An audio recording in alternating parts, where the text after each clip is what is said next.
Imagine a world where a car is a luxury available only to the wealthiest people. Most travel is done on horseback, by train, or on foot. The automobile is a complicated machine, costing the equivalent of several years' wages for the average worker. And then the Ford Model T appears, a car that was neither the fastest, the most beautiful, nor the most technologically advanced. Yet it was something far more important. It was the first automobile that an ordinary person could realistically buy, maintain, and repair on their own. It was the Ford T that transformed the automobile from a toy for the rich into a tool of everyday life.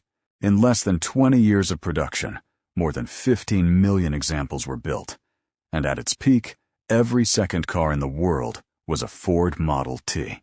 No other model had such a profound impact on the development of motoring, industry, and society. It was not without reason that it was nicknamed Tin Lizzie. It was simple, affordable, and unassuming, but it was this very car that put the world on wheels and laid the foundations of the modern automotive industry. The story of the Model T begins at the start of the 20th century, when Henry Ford already had several successful and unsuccessful automotive projects behind him. At the time, most manufacturers built cars by hand, in small numbers and at enormous cost. Ford, however, saw something others did not. He understood that true success did not lie in selling a few thousand expensive cars to wealthy customers, but millions of affordable cars to ordinary people. His vision was remarkably simple. Create a vehicle strong enough for American roads, easy to operate, reliable, and above all, inexpensive. The project was entrusted to a team of engineers that included child Harold Wills, Joseph Gaulam, and Eugene Farkas. Development was carried out in great secrecies at the Paquette Avenue plant in Detroit. On the 12th of August, 1908, the first example was built, and on the 27th of September, the car officially went on sale. No one could have imagined that one of the greatest industrial revolutions in history had just begun. From the very beginning, the Ford T was designed as a universal automobile. Henry Ford often said that he wanted to build a car for the ordinary family, one that could serve both a city resident and a farmer, living hundreds of miles from the nearest workshop. For this reason, the design was simplified as much as possible. The car was built around a strong ladder frame made from vanadium steel, far stronger than the materials typically used by competitors. The suspension, using transverse leaf springs, provided enormous wheel travel and allowed the car to cope with the terrible roads of early 20th century America. Ground clearance exceeding 25 centimeters meant the Ford T could easily tackle mud, ruts, and unpaved tracks. It was not designed for elegant city boulevards. It was created for ordinary roads, many of which barely existed at all. Under the hood was a 4-cylinder inline engine with a displacement of 2,900 cubic centimeters. The unit was exceptionally simple and durable. It produced around 20 horsepower at approximately 1,600 revolutions per minute. Today, such output is unimpressive, but in 1908, it allowed the car to reach speeds of around 70 kilometers per hour. More importantly, the engine was extremely resistant to harsh operating conditions.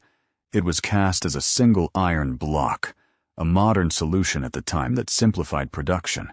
Cooling was handled by a simple thermosiphon system, while lubrication relied on splash oiling. As a result, the number of components prone to failure was reduced to a minimum.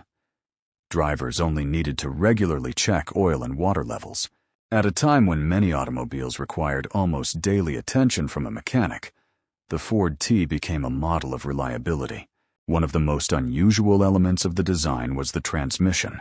Ford employed a 2-speed planetary gearbox that differed significantly from the conventional gearboxes used by competitors.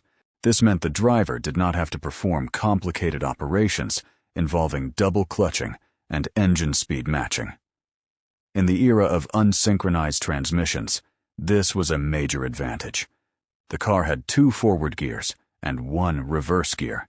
The system made driving the Ford T easier than driving most competing vehicles. This simplicity of operation was one of the key reasons behind the model's success. Ford did not want to build a car for experts. He wanted to build a car for everyone. Operating a Ford T was nevertheless very different from driving a modern car. The three pedals did not perform the functions we expect today. The left pedal controlled the planetary transmission, the center pedal operated reverse gear, and the right pedal served as the brake. Throttle control was handled by a lever mounted on the steering column, along with ignition timing adjustment. To move off, the driver had to follow a specific sequence of actions that seems complicated to modern motorists. Paradoxically, in the context of the early 20th century, it was easier than operating most available automobiles. Initially, the Model T was not yet inexpensive. The first examples cost around $850, still a considerable sum. Henry Ford understood, however, that the key to success was lowering the price as production increased. He therefore began a process of relentless factory optimization. The car was designed using interchangeable parts with identical dimensions that could be replaced without hand fitting. This became one of the foundations of its later manufacturing success. Standardization dramatically accelerated assembly while reducing production costs. The true revolution arrived in 1913 with the introduction of the moving assembly line at the Highland Park factory. Although the concept of the production line itself was not new, Ford perfected it. Instead of groups of workers building an entire car, each employee performed a single simple task. The vehicle moved from station to station, while components were installed in sequence. The results were astonishing. Assembly time for a single car dropped from more than 12 hours to approximately 90 minutes. At peak production, a new Model T rolled out of Ford's factories nearly every 40 seconds. This was the birth of modern mass production. The reduction in manufacturing costs allowed Ford to steadily lower the car's price. In 1914, a Ford T cost around $440. By 1921, the price had fallen to approximately $325, and in 1925, it reached a record low of $260. This represented less than 10 weeks of wages for the average American worker. Henry Ford also raised employee pay to the famous $5 per day, and later, even higher. As a result, workers could afford to buy the very cars they built. It was an unprecedented and extraordinarily successful strategy. Ford created not only a product, but also the customers for that product. One of the Model T's greatest strengths was its versatility. The car was offered in dozens of body styles: roadsters, sedans, tourers, pickups, delivery vehicles, ambulances, fire trucks, and specialized utility vehicles were all produced. Farmers used Ford engines to power threshing machines, water pumps, and generators. There were even conversion kits that turned the car into a makeshift tractor or snow vehicle. In practice, the Model T was more than a car. It was a universal tool for work, transportation, and daily life. Production of the Model T grew at a pace never before seen in automotive history. In 1913 alone, more than 170,000 examples were built. During the 1920s, annual production exceeded 1 million units. The record came in 1923, when more than 2 million vehicles were produced. At its peak, every second automobile in the world was a Ford T. Official production totaled 14,689,525 units, although some sources cite figures exceeding 15 million. This record stood until 1972, when it was surpassed by the Volkswagen Beetle. For more than 4 decades, the Ford T remained the world's best-selling automobile. The Ford T was not produced solely in the United States. It was also built in Canada, Great Britain, Germany, France, Spain, Denmark, Norway, Belgium, Argentina, Brazil, Mexico, and Japan. This made it the first truly global automobile.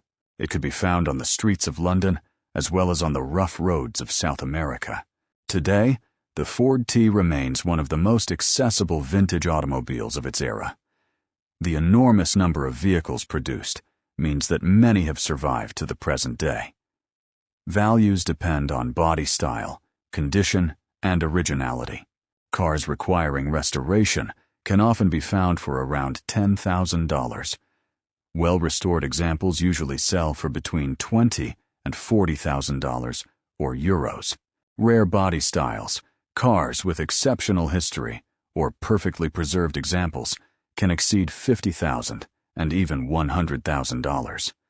Compared to many other automotive icons, the Ford T remains relatively affordable. Why is the Ford T an automotive icon? Not because it was the most technologically advanced, not because it won races or amazed people with its performance. Its significance is far greater. It is the car that changed the way things are manufactured around the world. It demonstrated that mass production could reduce costs without sacrificing quality. It enabled millions of people to travel on their own terms. It accelerated the development of roads, fuel stations, workshops, and the entire transportation infrastructure. It created the modern automotive industry and influenced nearly every branch of the 20th century economy. The Ford Model T therefore remains much more than an old automobile. It is a symbol of the beginning of the modern world. It had only 20 horsepower, could reach around 70 kilometers per hour, and looked like a simple horse carriage with an engine. Yet it changed the lives of millions of people more profoundly than most later supercars. More than 15 million examples were built. Its production lasted nearly 20 years, and its influence on history continues to this day. If there is one car that truly deserves to be called the automobile that put the world on wheels, it is undoubtedly the Ford Model T.